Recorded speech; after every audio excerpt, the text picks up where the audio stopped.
ನಮಸ್ಕಾರ. ನನ್ನ ಹೆಸರು ಭಾರ್ಗವಿ ಅಂತ.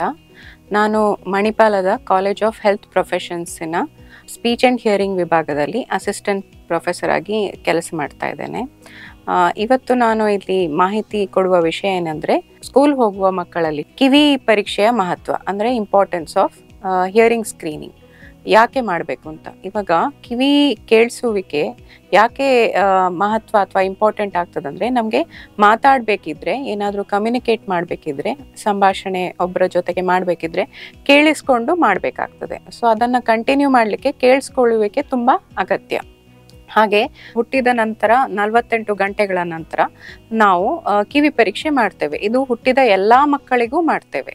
ಹಾಗೆಯೇ ಇನ್ನು ಇತರೆ ಅವರಿಗೆ ಏನಾದರೂ ಸಮಸ್ಯೆ ಇದ್ದಲ್ಲಿ, ಹುಟ್ಟಿದಾಗ ಸಮಸ್ಯೆ ಇದ್ದು ಅವರು NICU ಅಲ್ಲಿ ಅಡ್ಮಿಟ್ ಆಗಿದ್ದಲ್ಲಿ ಒಂದು ಸ್ವಲ್ಪ ಡೀಟೇಲ್ಡ್ ಆಗಿ ಟೆಸ್ಟಿಂಗ್ ಮಾಡ್ತೇವೆ. ಯಾಕಂದರೆ ಹುಟ್ಟಿದ ಯಾವ ಮಗುವಿಗೂ ಕಿವಿ ಕೇಳಿಸುವ ಸಮಸ್ಯೆ ಇದ್ದಲ್ಲಿ ಅದನ್ನು ಶೀಘ್ರವಾಗಿ ಕಂಡುಹಿಡಿದಲ್ಲಿ ಅದಕ್ಕೆ ತಕ್ಕಂತೆ ಟ್ರೀಟ್ಮೆಂಟ್ ಮಾಡೋದು ತುಂಬ ಸುಲಭ ಆಗ್ತದೆ. ಹುಟ್ಟಿದ ಮಗುವಲ್ಲಿ 1 ತಿಂಗಳೊಳಗೆ ನಾವು ಕಿವಿ ಪರೀಕ್ಷೆಯನ್ನು ಮಾಡಬೇಕಾಗಿರುವಂಥದ್ದು. 3 ತಿಂಗಳೊಳಗೆ ಅದನ್ನು ಕರೆಕ್ಟಾಗಿ ಡಯಾಗ್ನೋಸ್ ಮಾಡುವಂಥದ್ದು. ಹಾಗೆ 6 ತಿಂಗಳೊಳಗೆ ಕಂಪ್ಲೀಟಾಗಿ ಟ್ರೀಟ್ಮೆಂಟ್ ಸ್ಟಾರ್ಟ್ ಮಾಡುವಂಥದ್ದು ನಮಗೆ WHO ಪ್ರಕಾರ ತುಂಬ ಇಂಪಾರ್ಟೆಂಟ್ ಆಗಿರ್ತದೆ. ಹಾಗೆ ಶಾಲಾ ಹೋಗುವ ಮಕ್ಕಳಲ್ಲಿ ಏನಂದರೆ, ಇವಾಗ ಮೊದಲೇ ಹುಟ್ಟಿದ ತಕ್ಷಣ ಅವರು ಕಿವಿ ಪರೀಕ್ಷೆ ಮಾಡ್ಕೊಂಡು ಇಲ್ಲದೆ ಹೋದಲ್ಲಿ ಅಥವಾ ಮಿಸ್ ಆದಲ್ಲಿ, ಯಾವುದೋ ಕಾರಣಗಳಲ್ಲಿ ಹಳ್ಳಿಗಳಲ್ಲಿದ್ದು ಅಂಥ ವ್ಯವಸ್ಥೆ ಇಲ್ಲದೆ ಇದ್ದಾಗ ಅವರಿಗೆ ಶಾಲೆ ಹೋಗುವಾಗ ಇಂಥ ಬೇರೆ ಮೆಡಿಕಲ್ ಚೆಕಪ್ ಜೊತೆಗೆ ಇಂಥ ಹಿಯರಿಂಗ್ ಸ್ಕ್ರೀನಿಂಗು ಮಾಡಿಸ್ಕೊಳ್ಳುವಂಥದ್ದು ತುಂಬ ಮುಖ್ಯ ಆಗ್ತದೆ. ಯಾಕಂದರೆ ಶಾಲೆ ಹೋಗುವ ಮಕ್ಕಳಲ್ಲಿ ಉದಾಹರಣೆಗೆ ಪ್ಲೇ ಗ್ರೂಪ್, ನರ್ಸರಿ ಅಥವಾ ಮಾಂಟೆಸರಿ ಯಾವುದೇ ಆಗಿರ್ಬೋದು, ಅಲ್ಲಿಂದ ಶುರು ಮಾಡಿ ಒಂದು 11 ವರ್ಷ ತನಕ ಅಥವಾ ಮುಂದೆನೂ ಅವರ ಕಿವಿ ಪರೀಕ್ಷೆಯನ್ನು ನಾವು ವರ್ಷ ಮಾಡಬೇಕಾಗಿ ಬರುತ್ತದೆ. ಯಾಕಂದರೆ ಈ ಸಣ್ಣ ಮಕ್ಕಳಲ್ಲಿ ಕಿವಿ ಸೋರುವಿಕೆ, ಕಿವಿ ನೋವು, ಶೀತ ಅಂತ ತೊಂದರೆಗಳು ಯಾವಾಗಲೂ ಪದೇ ಬರುವಂಥದ್ದು ಇರುತ್ತದೆ. ಈ ಥರ ತೊಂದರೆ ಇದ್ದಾಗ ಅವರಿಗೆ ಕಿವಿ ಸಮಸ್ಯೆ ಬರುವಂಥದ್ದು ಸರ್ವೇ ಸಾಧಾರಣ. ಸೊ ಅಂಥ ಸಮಯದಲ್ಲಿ ನಾವು ಕಿವಿ ಪರೀಕ್ಷೆ ಮಾಡಿದ್ರೆ, ಉದಾಹರಣೆಗೆ ಏನಾದರೂ ಕಿವಿಯಲ್ಲಿ ಗುಗ್ಗೆ ಇರುವಂಥದ್ದು ಅಥವಾ ನುಸಿ ಅಥವಾ ಬೇರೆ ಏನಾದರೂ ಇನ್ಸೆಕ್ಟ್ಸ್ ಕಿವಿಯೊಳಗೆ ಹಾತೆ ಅಂಥದ್ದು ಹೋಗುವಂಥದ್ದಿದ್ರೆ ಅದರಿಂದ ಸಮಸ್ಯೆ ಜಾಸ್ತಿ ಆಗುತ್ತೆ. ಸೊ ಈ ಸಮಸ್ಯೆಗಳು ನಾವು ಮೊದಲೇ ಕಂಡು ಹಿಡದೆ ಹೋದರೆ ಏನಾಗುತ್ತೆ ಅಂದರೆ, ಅದು ಕಂಟಿನ್ಯೂಸ್ ಆಗಿ ಅವರಿಗೆ ಕಲಿಕೆಯ ಮೇಲೆ ಪರಿಣಾಮ ಉಂಟಾಗುತ್ತದೆ. ಅದರಿಂದ ಅವರು ಕಿವಿ ಕೇಳಿಸ್ಕೊಳ್ಳದೆ ಹೋಗುವಂಥದ್ದು, ಮತ್ತು ಏನಾದರೂ ಟೀಚರ್ ಹೇಳುವಂಥದ್ದನ್ನು ಕೇಳಿಸ್ಕೊಳ್ಳದೆ ಹೋಗುವಂಥದ್ದು, ಇದರಿಂದ ಅವರ ಕಲಿಕೆ ಮೇಲೆ ಪರಿಣಾಮ ಉಂಟಾಗ್ತದೆ. ಸೊ ಇದು ಕಿವಿ ಕೇಳಿಸದೆ ಹೋಗುವಂಥದ್ದು ಶಾಲಾ ಮಕ್ಕಳಲ್ಲಿ ಕಲಿಕೆಯ ಮೇಲೆ ನೇರವಾಗಿ ಪರಿಣಾಮ ಬೀಳ್ತದೆ. ಆದ್ದರಿಂದ ನಾವು ಕಿವಿ ಕೇಳಿಸಿಕೊಳ್ಳುವ ಪರೀಕ್ಷೆ ಅಥವಾ ಕಿವಿ ಪರೀಕ್ಷೆಯನ್ನು ಶಾಲಾ ಮಟ್ಟದಲ್ಲಿ ವಾರ್ಷಿಕವಾಗಿ ಕಡ್ಡಾಯವಾಗಿ ಮಾಡಬೇಕಾಗಿ ಬರುತ್ತದೆ. ಈಗ ಒಂದು ವೇಳೆ ಈ ಸಣ್ಣ ಮಕ್ಕಳಲ್ಲಿ ಕಿವಿ ಸೋರುವಿಕೆಯನ್ನು ಅದು ಶೀತ ಆದಾಗ ಬರ್ತದೆ, ಆಮೇಲೆ ಹೋಗ್ತದೆ, ಟ್ರೀಟ್ಮೆಂಟ್ ಮಾಡ್ತಾರೆ ಅಥವಾ ಡಾಕ್ಟರ್ ಹತ್ರ ತೋರಿಸ್ಬಿಟ್ಟು ಕಿವಿಗೆ ಔಷಧಿ ಹಾಕ್ಕೊಂಡು ಗುಣಪಡಿಸ್ಕೊಳ್ತಾರೆ. ಮತ್ತೆ ಪುನಃ ಅದೇ ಥರ ಇನ್ನೊಂದು ವರ್ಷ ಅದೇ ಥರ ಸಮಸ್ಯೆ ಬಂದು ಪದೇ ಈ ಥರ ಬಿಟ್ಟು ಸಮಸ್ಯೆ ಬರುವಾಗ ಏನಾಗತ್ತಂದರೆ, ಅವರಿಗೆ ಆ ಕಿವಿ ಸಮಸ್ಯೆ ತೊಂದರೆ ಇದ್ದಾಗ, ಆ ಕೇಳಿಸ್ಕೊಳ್ಳುವಿಕೆಯಲ್ಲಿ ತೊಂದರೆ ಇದ್ದಾಗ ಕ್ಲಾಸಲ್ಲಿ ಅವರು ಶಾಲೆಯಲ್ಲಿ ಏನು ಪಾಠ ಮಾಡ್ತಾರೆ ಅಥವಾ ಟೀಚರ್ ಏನು ಹೇಳ್ತಾರೆ ಅಂತ ತುಂಬ ಇಂಪಾರ್ಟೆಂಟ್ ಇನ್ಫಾರ್ಮೇಷನ್ ಮಿಸ್ ಆಗುತ್ತೆ. ಅದರ ಜೊತೆಗೆ ಕ್ಲಾಸಲ್ಲಿ ಮಕ್ಕಳಿರುವಾಗ ಗದ್ದಲ ಇಲ್ಲದೇ ಇರುವುದಿಲ್ಲ. ಸೊ ಆ ಗದ್ದಲ ಇರುವಾಗ ಇನ್ನೂ ಅವರಿಗೆ ಕೇಳಿಸ್ಕೊಳ್ಳುವಲ್ಲಿ ಕಷ್ಟ ಉಂಟಾಗ್ತದೆ. ಸೊ ಇದು ಕಂಟಿನ್ಯೂಸ್ ಆಗಿ ಹೋದರೆ ಲರ್ನಿಂಗ್ ಡಿಸೆಬಿಲಿಟಿ ಅಥವಾ CAPD, central auditory processing disorder, ಅಂದರೆ ಅವರಿಗೆ ಕೇಳಿಸಿಕೊಳ್ಳುವ ಸಮಸ್ಯೆಗಳು ಬರೀ ಶಬ್ದ ಮಾತ್ರ ಅಲ್ಲ, ಅರ್ಥ ಮಾಡಿಕೊಳ್ಳುವಲ್ಲಿಯೂ ಸಮಸ್ಯೆ ಆಗ್ತದೆ. ಮುಂದೆ ಅದು ಪರ್ಮನೆಂಟ್ ಆಗಿ, ಅಂದರೆ ಶಾಶ್ವತವಾಗಿ ಆ ತೊಂದರೆ ಉಳಿದು ಹೋಗುತ್ತದೆ.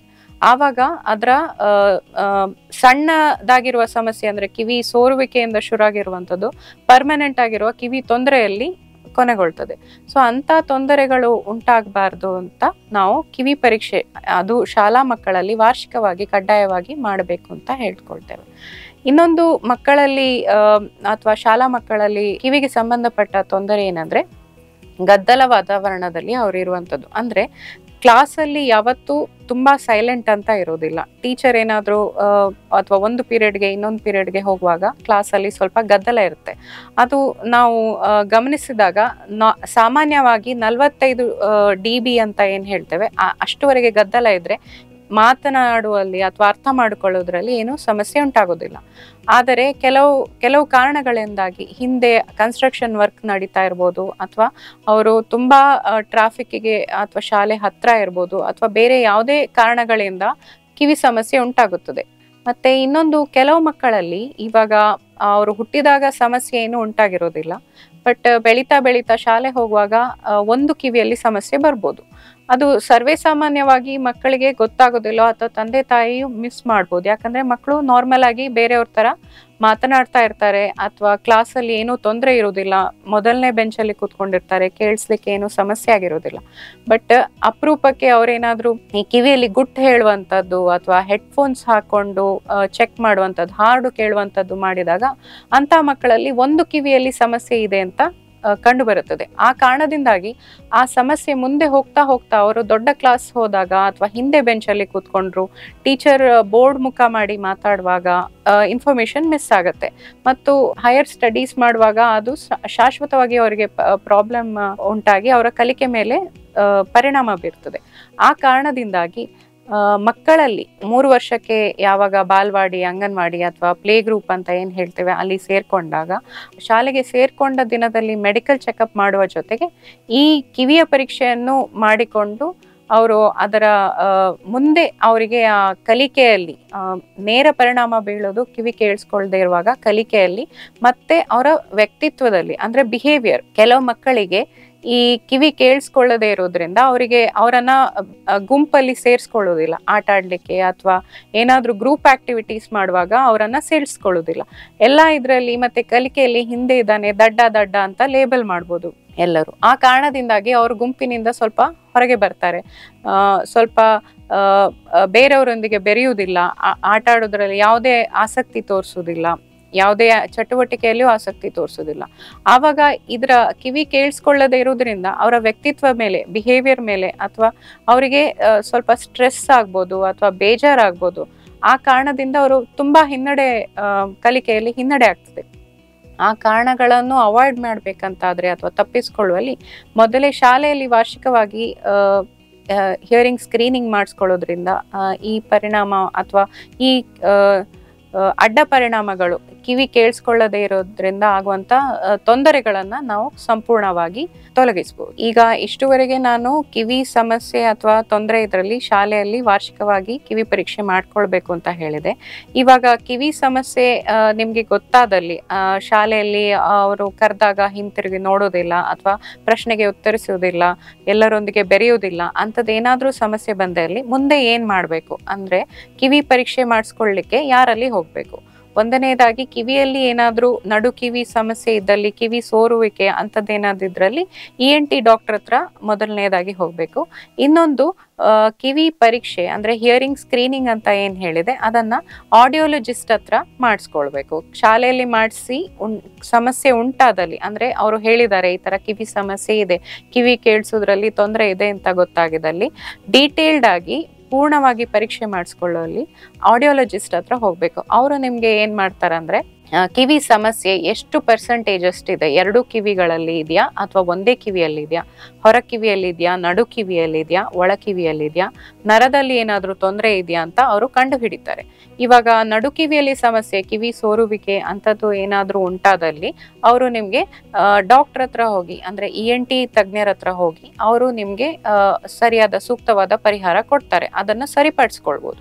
ಒಂದು ವೇಳೆ ಅದು ಪರ್ಮನೆಂಟ್ ಆಗಿರುವಂತ ಒಳಕಿವಿ ಸಮಸ್ಯೆ ಅಥವಾ ನರದ ಸಮಸ್ಯೆ ಆಗಿದ್ದಲ್ಲಿ ಅದು ಎಷ್ಟು ಮಟ್ಟಕ್ಕೆ ಪರಿಣಾಮ ಉಂಟಾಗ್ತದೆ, ಎಷ್ಟು ಪರ್ಸೆಂಟೇಜ್ ಅಲ್ಲಿ ಇದೆ ಅಂತ ನೋಡ್ಕೊಂಡು ಆಡಿಯೋಲಜಿಸ್ಟ್ ಅವರು ಕಿವಿಗೆ ಹಿಯರಿಂಗ್ ಏಡ್ ಅಂತ ಏನ್ ಹೇಳ್ತೇವೆ ಮೆಷಿನ್, ಅದು ಸೂಕ್ತವಾದ ಹಿಯರಿಂಗ್ ಏಡ್, ಅಂದ್ರೆ ಇವಾಗ 50% ಇದೆ, ಅದಕ್ಕೆ ಸರಿ ಹೊಂದುವಂತ ಕಿವಿ ಮಷೀನ್ ಅಂತ ಅದನ್ನ ಪರೀಕ್ಷೆ ಮಾಡಿ ಮತ್ತೆ ನಿಮ್ಗೆ ಅದನ್ನ ಹೇಗೆ ಉಪಯೋಗಿಸೋದು ಅಂತ ಹೇಳ್ಕೊಡ್ತಾರೆ. ಇನ್ನು ಒಂದು ವೇಳೆ ತೊಂದರೆ 90% ಜಾಸ್ತಿ ಇದ್ದಲ್ಲಿ ಅದಕ್ಕೆ ಬೇಕಾದಂತ ಕಿವಿ ಮೆಷಿನ್ ಅಥವಾ ಕಾಕ್ಲಿಯರ್ ಇಂಪ್ಲಾಂಟ್ ಅಂತ ಏನು ಸರ್ಜರಿ ಮಾಡಿಸಿಕೊಂಡು ಅದನ್ನ ಡಿವೈಸ್ ಏನಿದೆ ಅದನ್ನ ಹಾಕಿ ಅದನ್ನ ಹೇಗೆ ಉಪಯೋಗಿಸ್ಕೊಳ್ಳೋದು ಅಂತ ಹೇಳ್ಕೊಡ್ತಾರೆ.